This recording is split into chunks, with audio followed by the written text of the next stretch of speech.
1 जुलाई से देश में नए कानून व्यवस्था लागू हुई है। इस व्यवस्था के लागू होने के साथ ही अब इसका विरोध भी शुरू हो गया है। उदयपुर में आज इसी को लेकर जिला कलेक्टर को ज्ञापन देकर इस कानून के बारे में एक बार फिर पुनर्विचार करने की बात कही है। सोमवार को कम्युनिस्ट पार्टी की ओर से जिला कलेक्टर को ज्ञापन देकर इसमें संशोधन करने की मांग की गई। माकपा के राज्य सचिव शंकर लाल चौधरी ने बताया कि देश में जो नया कानून लागू हुआ वो गलत है। उन्होंने बीजेपी सरकार पर आरोप लगाते हुए कहा कि ये लोगों में भय पैदा करने वाला कानून है। उन्होंने कहा कि पहले पुलिस कस्टडी का समय 15 दिनों का था और इसे बढ़ाकर 90 दिन कर दिया गया है। इससे साफ जाहिर होता है कि पुलिस किसी भी व्यक्ति को 90 दिनों तक पुलिस कस्टडी में रख सकती है।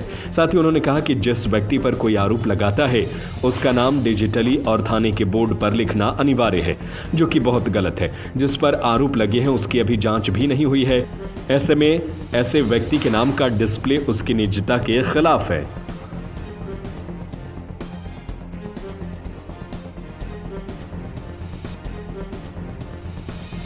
आज हम लोग लेफ्ट पार्टीज़ के और जनसंगठनों के, जनतांत्रिक संगठनों के लोग देश भर में आज से जो हिंदुस्तान में 3 आपराधिक कानूनों को, नए आपराधिक कानूनों को लागू किया गया है, उनका विरोध कर रहे हैं और ये कह रहे हैं कि ये बिना सोचे विचारे जल्दबाजी में बनाए गए कानून हैं।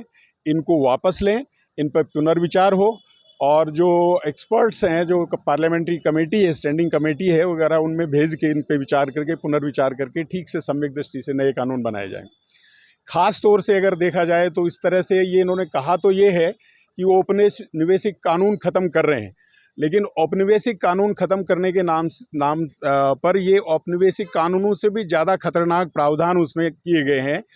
जो प्रावधान उपनिवेशवादी नहीं कर पाए वो प्रावधान अब भाजपा कर रही है, यानी वो उपनिवेशवाद से भी ज़्यादा खतरनाक स्थिति में भारत के नागरिकों को डाल रही है। जैसे उदाहरण के लिए मैं ये कहता हूँ कि पहले पुलिस कस्टडी 15 दिन की थी, 15 दिन में उसके बाद में जुडिशल कस्टडी लेनी पड़ती थी। आज पुलिस कस्टडी 90 दिन तक बढ़ाई जा सकती है। इसका सीधा मतलब ये हुआ कि 90 दिन तक बिना पूछताछ के भी पुलिस अगर चाहे तो उस आदमी को, नागरिक को अंदर पटक के रख सकती है। एक बड़ा। दूसरी बात, जिस तरीके से अंग्रेज़ों ने आपराधिक जातियां बनाई थी और उनका नाम डिस्प्ले किया था, वैसे इस कानून में प्रावधान किया गया है कि जिस किसी के खिलाफ भी अपराध की FIR दर्ज हो जाए, उसका नाम डिजिटली और फिजिकली थाने के बोर्ड पे डिस्प्ले किया जाएगा। मतलब किसी पे भी आरोप लगा के उसके खिलाफ FIR लागू करके और उसकी निजता को समाप्त करके उसको बदनाम करने का, उसमें एक प्रेशर में लाने का ये बना दिया है।